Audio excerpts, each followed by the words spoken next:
Yeah, yeah, yeah. Yeah, yeah, yeah. Yeah. Hey guys, it's Paula. Welcome back to my channel if you are listening to this on there, or welcome back to my blog if you're listening to this on there. So this episode of She.H.H is a special one. We have a friend of mine, her name is Adegail. She is a singer-songwriter from the UK. She's also a spoken word artist, a YouTuber, and she runs iRADIATE. It was really great catching up with her, and I learnt a lot about the UK gospel scene. It's not as big as the US, but it is here and it's here to stay. And it was great to hear from someone who's in the middle of it. This is a great episode and I know you guys are going to be blessed. Hi Abigail. Hi Paula. So what do you go by? Like what's your stage name? People know me as Adegail. And for someone who doesn't know who you are, what you kind of do, how would you introduce yourself? So I'd say, hi, I'm Adegail. I'm a worship leader. I play the guitar. I do spoken word, poetry. I'm a YouTuber here and there. Yeah, I'm just kind of an all-round creative. I love to hear that. We're specifically going to speak about you being a singer, songwriter, and a spoken word artist. Can you just tell us a bit about your journey so far and how you got to where you are? Okay, so I think it's been a bit of a long one. A lot of people probably just see me on social media and just think ooh, where did she come from? But yeah, it's been a lot of years of kind of writing when no one knew my stuff, kind of just preparing, learning how I write, learning my style, learning even how to songwrite, because that's something that came after I started to learn how to do spoken word poetry, and just kind of finding my voice as an artist. I think in terms of actual singing, that's something that I've been doing for the most of my life, but in terms of actually leading worship and things like that started when I was 18. And it's kind of just skyrocketed since then. So in church then? So would you say it was at church? Yeah, so I started in church. I was in gospel choirs when I was a teenager, and it kind of developed throughout university. I was the choir director for a society, so I had to lead worship, but also teach a choir, a mixed ability choir, every week for basically a year. And that really skyrocketed my confidence and my skills, just me being able to understand where I'm going as a worship leader and musician. Okay, yeah. And when do you think you started actually performing? I don't really like to use the word performing, I say ministering. Yeah, ministering. Where did you start ministering events and churches and that kind of thing? That started actually at university. So in my first year, I kind of just had a mentality that I really wanted to push myself out there, because I've traditionally been very shy. So I was kind of just learning to just break free and just be free with my artistry or whatever. So yeah, that's in university. I started kind of singing at different events, and then once I graduated, that took off quite a bit more, but it's taken off the most in the last year, I would say. I mean, you mentioned that naturally you're a shy, more introverted person, so I'm guessing going and doing all these events wasn't second nature to you. So can you talk about how it was going and doing that and kind of pushing yourself out your comfort zone? Oh, that was okay. That was actually the scariest thing I've done to date. So I think the first time I did worship, I was shaking. The second and third and fourth and fifth and sixth and seventh and probably 10th time, I was probably still shaking. But I think once you have a mentality that this is what you know you've been called to do, it kind of transcends the fear. And the thing is, people say this quite frequently. Boldness isn't the absence of fear, but it's doing things in spite of the fear. And that's kind of been my mentality for the last few years, because I'm still introverted. I would say I'm not really so much shy anymore, but I prefer, I like my own space. But then being in front of the public eye, on social media or at an event, it really is out of my comfort zone. But the more you do something, the easier it gets. So at this point, it's not that hard for me. But yeah, it just took a lot of brain power, took a lot of praying and believing God that this is who you called me to be, so I'm going to do it in spite of how I feel. That's really encouraging, I don't think you understand. I think a lot of people just decide that my calling can't be forward facing because I'm a shy person. It's no, it still could be. It still really could be. Yeah, God uses the unexpected. That's what I say. It's true. No, that's encouraging to hear. You talked about doing events and, ministering other places. What was it that made you kind of decide to create iRADIATE? Or do you want to even actually explain what iRADIATE is? Oh, my little brainchild. Okay. So, your little baby.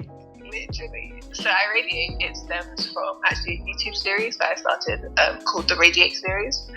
And that series basically I remember that. Oh, yes! OG. That talks about basically people using their talents and kind of the lies and the challenges that people face in regards to using it. So, for example, shyness, as we just spoke about, or being too old, too young, too this, too that, unqualified. And so I kind of took that idea and turned it into an event where I would kind of invite people that are like-minded, who are, young worshippers, mostly singers and musicians, so guitarists mostly, and kind of just give them a platform to use their giftings and to kind of put themselves out there and be bold and to essentially shine their light, because that's the basis of my ministry. Is Matthew 5:14-16, which talks about, be the light of the world, a light can't be hidden, shine your light. And so, yeah, I basically put that into the title of iRADIATE, which is, radiate is another way of saying shine. So iRADIATE, we're all meant to radiate, we're all meant to shine. Don't dim yourself, use your talent, use your giftings. And so for the last 2 events that I've had, it's been everyone on the lineup have been able to play an instrument and sing, and they kind of generally have a social media presence where they're trying to use their giftings and to the glory of God. So let us know a little bit about the behind the scenes of putting these events on, because I've done events. It's not small stuff to do, honestly. My sister. So give us the real. Okay, the real. Oh, okay. So the last 2 events we organised it from start to finish within 3 months. Both events. It was hard, right? So the first event was, I had experience in organising events from different organisations, but when it's now your own event, it goes from 0 to 100 basically. So I have a team now, which is kind of actually a bunch of friends / mutual friends, and it was just a lot of planning. It was a lot of, not bad to be fair, it was a lot of kind of naysayers. People just being like, who are you? How are you? A lot of that. But I think it's also been a lot of learning and growing and asking questions and finding out, how do people do these things, or what do I want? Because I think it's so easy to copy people. That's true. To just do things how other people do it rather than know how you're meant to be doing it. So yeah, it's been a lot of discovering. I would say the last event we had was a lot more stressful because we scaled up quite a bit, because it was a live recording / a worship night, and I've never done a live recording before, and I've barely been to any live recordings myself. So I had to bring on a lot of people who knew what they were doing, which helped. And that's another thing, delegating and not being afraid to get people who know what they're talking about on board is super important. So yeah, it was a lot, but I think it was definitely worth the stress. I mean, everything I saw on social media, it looked like it was amazing. I wish I was there. It's okay, there'll be others eventually. Hopefully I'll be down in London at the time when it's on. The first time I was supposed to be there, then something came up. Second time, I think I had my event on the same time, so I couldn't come. But yeah, no, from what I saw on social media, it looked amazing. It looked beautiful, and it looked like God was there. So 100%. I'm so amazing. Oh, we love to see it. And with this event, you mentioned that you had to really get over any kind of fear of bringing people on who knew what they were talking about, especially with the live recording. Was there any advice that you were maybe given, maybe with creating iRADIATE, or just anything in general of your career so far? Was there any advice that you like think back to or refer to? Okay, so there's advice that wasn't necessarily given to me specifically. It was Pastor Michael Todd, that I also know. He had a series. He was talking about the fact that if God funds his ideas, and that's something that sticks with me, because it's essentially saying that if God has called you to it, he will see you through it. Like, whether you feel like you're qualified or not, but if God has called you to it, and if he's planted a vision within you, he will see it come to fruition, and he will make sure it does. So that's something that has really stuck with me in terms of iRADIATE, because it was way out of my league, if I'm being honest. It really was. And the fact that even me, I consider myself to still be young, to be able to organize 2 events within the space of 5 months of each other for the first time ever within the same year was crazy. And God has really just blown my mind with that. So I think that's one piece of advice that I keep dear to my heart. Another one I would say would be, kind of, if you're doing something, just go all in. So don't kind of do things half-heartedly, which I think a lot of people can do, and even me, I kind of grew up kind of being okay with just being mediocre and stuff. Again, if God has placed something genuinely in you and you know it's from God, then he deserves our best. And that's something that I kind of keep at the forefront of my mind when I do these things, that I can cut corners, but if I know I can do better, then I will do better.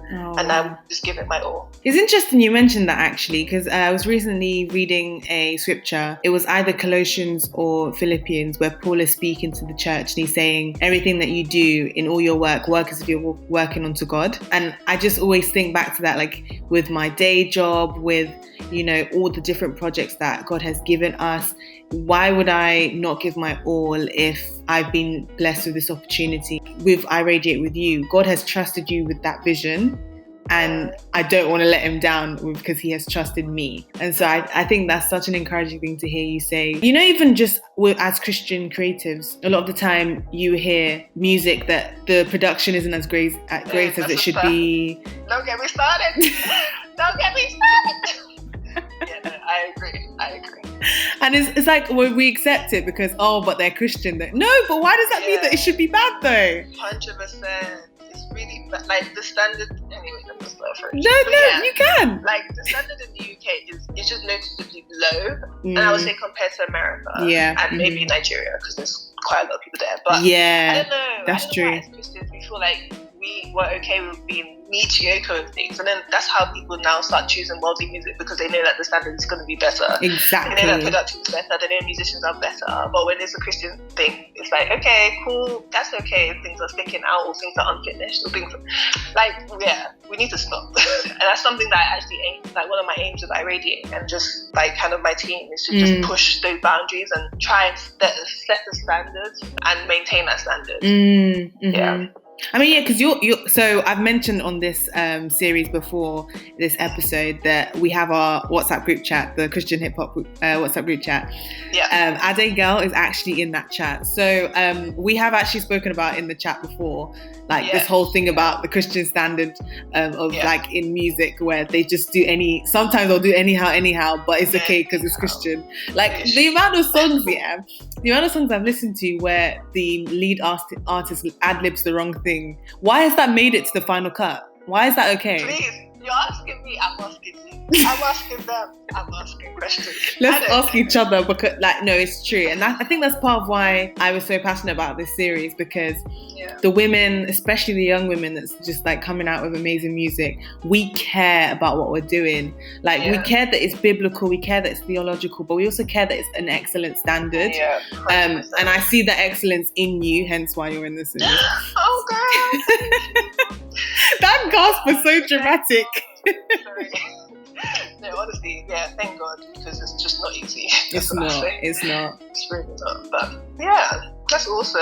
No, it's amazing. It's amazing. That's encouraging to hear. And I was just even going to mention, like, I mentioned, like, the women, how this whole series is about women. Do you think so far in your career that being a woman has affected anything that you do? Oh my goodness, topical topic. Juicy. Oh, 100%. I would say, in terms of people's perception, or guys' perception, I'm literally about to make a video on this. Ooh, what's it? Plug your channel. Oh, YouTube. Okay, I'm gonna drop it in the next few days once my editing gets through. Adegail. So very simple. Everything on social media is Adegail. Good branding. Yeah, I try. But no, it definitely has affected. Because I think the way people perceive me, even as a musician, so I play the guitar. You don't really see too many black girls playing the guitar, I would say. And if you do, and I don't mean this in a shady, but if you do, it's normally to a certain standard. I think with me, because I was professionally trained at first. Nice. Okay. Small flex. But I lost that, so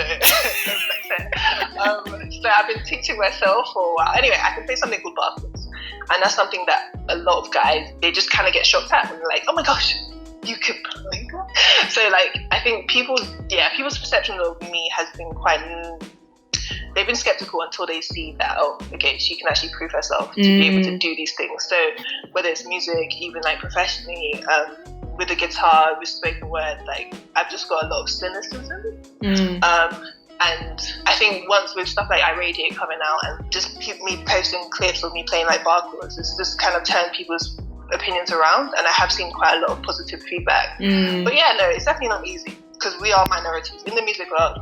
Being a female, you are a minority. Period.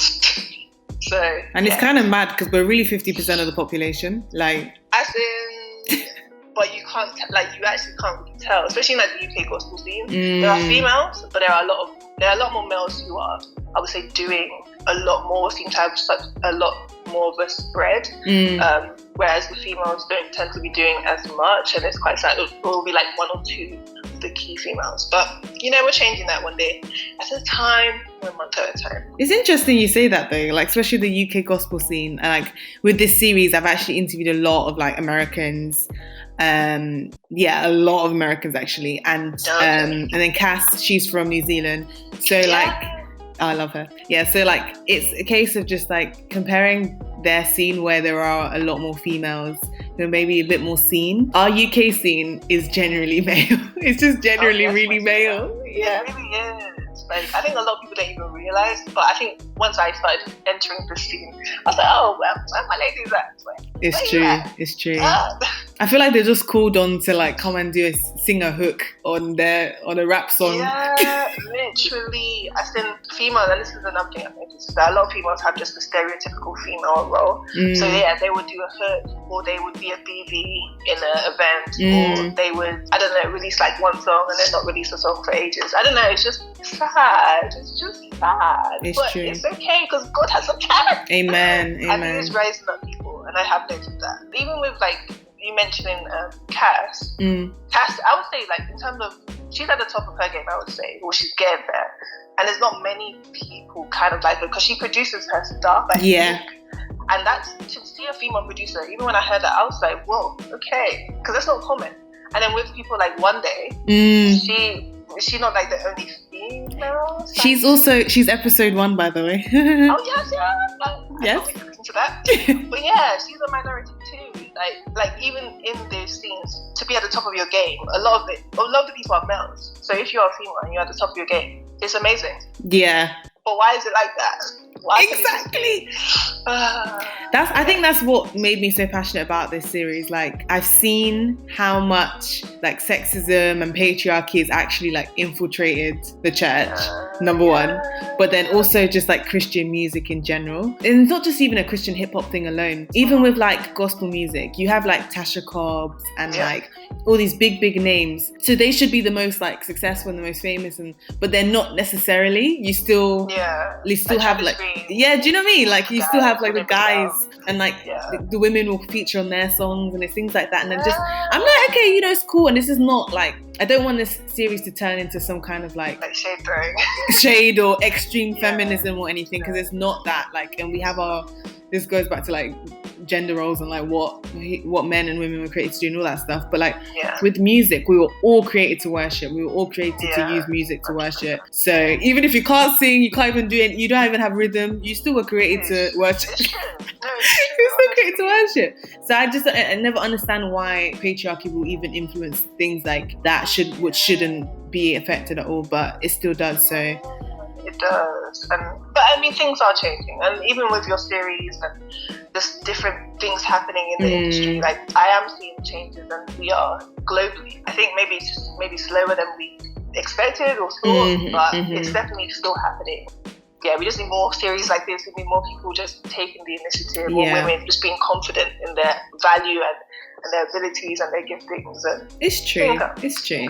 And we're seeing it. I think my whole thing is that it's not, like you said, it was not happening as fast as I thought it would. It seems like the world is doing it quicker than we are, which is really sad. Really sad. True. But we just have to pray in it. God help us all. Amen. Amen. So we're really interested in hearing what 2020 has to serve you. Like, what are the things that you're excited for? What can we be looking forward to hearing and seeing from you? Ooh, exciting. I think my main thing next year is releasing songs. Ooh. I know, like, it's been such a long time coming. People have really been on my back about this, but I think the live recording was kind of the initial stage of releasing my song. So now we have visuals for it too. Amazing. So so that's I've really been planning ahead for that. So you'll be hearing quite a few singles of mine drop in the new year. when they drop, I'll let you know. Amazing. But they're definitely going to come, and I'm super excited for that because that's something that I haven't ever done before. So, yeah. That's an exciting new stage. Yes! No, it's been a long time coming. It really has. But I think, again, going back to what you said, it's just making sure that standard is there, which is probably why it's taken quite a while, because I wanted to do things right and I wanted to do things at the best of my ability. So watch out. Oh, amazing. Any more iRADIATEs? Oh yeah, I forgot about that. So yeah, we're definitely going to have another iRADIATE. I think because the focus is releasing music, I had 2 this year, but next year it's probably going to be 1, and it's probably going to be close to the end of the year. So definitely watch out for that. Nice. It will happen. Okay, so what I'm hearing is you've got big plans, but at the same time, it's kind of like when God says it will happen. Yeah, I think it's finding the balance between me being uber eager and me paying attention to like the actual right timing. Because I think that's something that is important to remember as a creative, even that it's not every time you should be posting. Sometimes just wait on God, and there's a season and a timing for everything, so you don't rush the process. That's true. That's where I'm at right now. And as a creative, like with the different things you do, obviously with YouTube, alongside like being an artist, doing spoken word and music, how do you make sure that Christ is at the center of it all without it being like, you know, Christians love this word, corny, and like, you know, how do you make sure that it is still Christ centered? Okay, one of the most important things I've done is making sure I have good people around me. So people that will speak life into me, people that will call me out if I'm just doing the most. People will just that check on my spirituality, check on like what I'm doing. I think that's foundational to keeping me grounded with everything I do. I think also just knowing that if I'm pouring, I can't pour out from an empty cup, and that's another thing that I do keep quite dear to myself, is that if I know that I'm ministering a lot, I need to know that I'm having that personal time, I'm having that quiet time, I'm having my own worship time and stuff like that, because you actually can't physically just keep pouring out if you're just empty. That's true. And so I do try to make sure that my actual relationship with God is as good as it can be, and it's not always easy. If I keep it 100, it just isn't. And sometimes there are times when it's difficult, or you feel like you could be closer to God. But I think just being intentional about your time, about your praying, and just keeping God at the center and remembering why you do what you do. Is that like too PC? I don't know. No. It was amazing. No, I think it's always interesting hearing from different creatives how their process makes sure that Christ is still at the center, because I think everyone does it differently. I'm a very I think things through and then I write a lot. Within that process, I have to make sure that, wait, am I still thinking, does this align with the Bible? Does this align with Christ? So with musicians, because obviously I'm not a singer or a musician, I always like to see how that entangles with what they do. So with this series, people are going to find out how different musicians, like from different genres, do that. And I think it's been interesting to hear that from like my favorite 2 artists, Wande and Cass, who are on this series, and hearing their process has been very interesting. And I think comparing it to you, who's a UK artist, has also been very interesting. So I'm excited. I'm excited, honestly.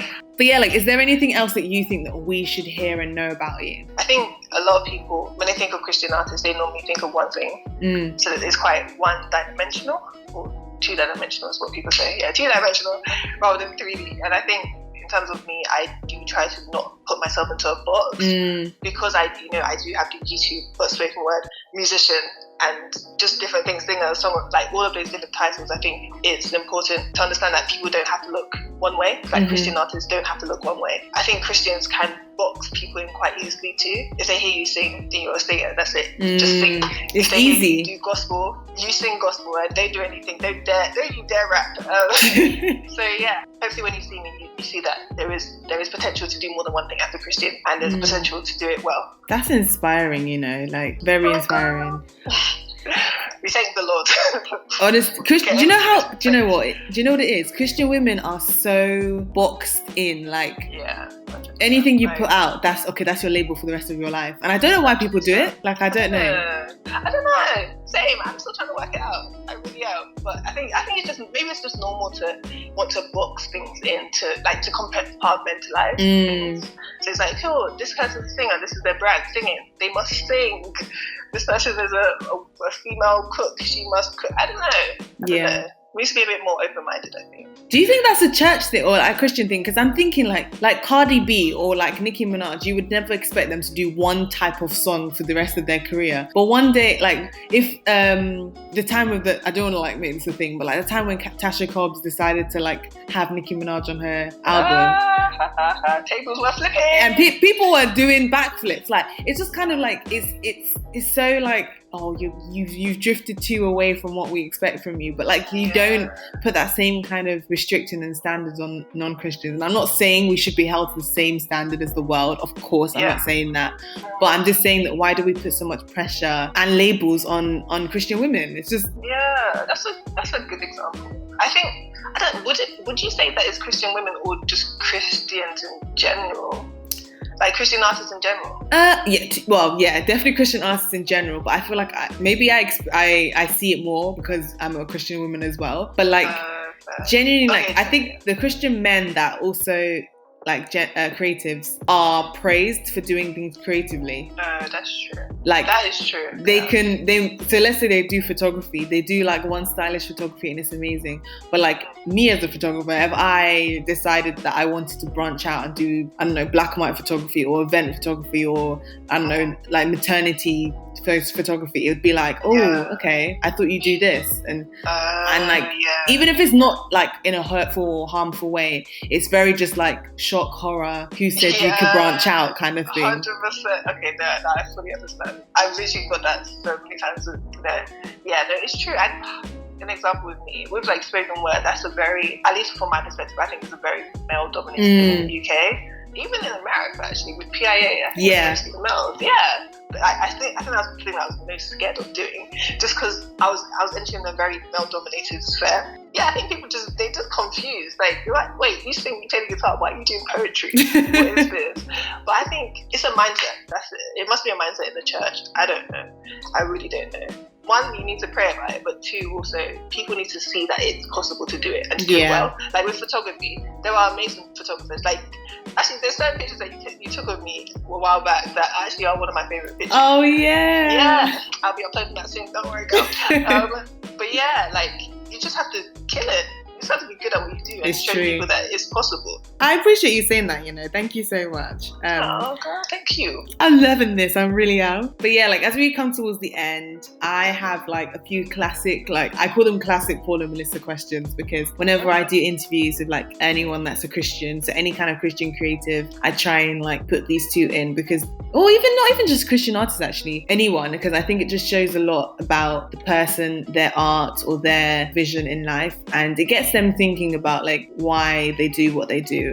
So we would love to know, like, what would you like your legacy to be? So when in years to come, what would you want people to associate with your name and who you are? Oh, that's such a fabulous question. Girl.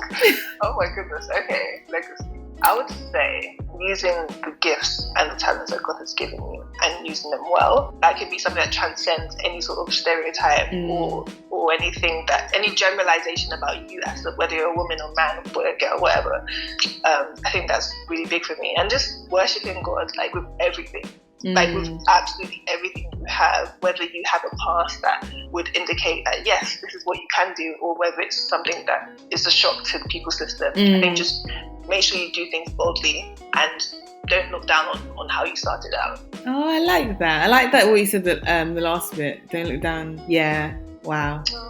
Last thing, how can we, the people that follow you on social media, the people that watch your videos, and attend your events, how can we be praying for you and lifting you up in prayer? Oh, this is a sweet one. I would say just pray that what God has started within my ministry and within even my growth as someone who was extremely shy and who's now very much in the forefront of people's eyes, just pray that it doesn't run out, like the fire doesn't run dry, the flame continues to burn, and that I just reach where God wants me to reach, basically, as a Christian, as an artist, as a human. We will definitely be praying. Thank you for sharing that with us. And thank you so much for speaking with me, honestly. Oh, thanks for asking me. I was honored. Wait, Cash, one day? Stop it. Oh my God. Thank you. And thanks for the series too. It's amazing. Thank you so much. I know this interview is going to bless the people listening, so... Amen, hallelujah, hopefully, yes. So thank you for listening to this episode of She.H.H. Don't forget to like and share, and follow us on Instagram at she.h.h, and check out more of my stuff on paulamelissa.com. If you would like to join our CHH Music WhatsApp group chat, check out the link in the description box if you're listening to this on YouTube, or the link in the post if you're listening to this from my blog. I'll see you next time. Bye!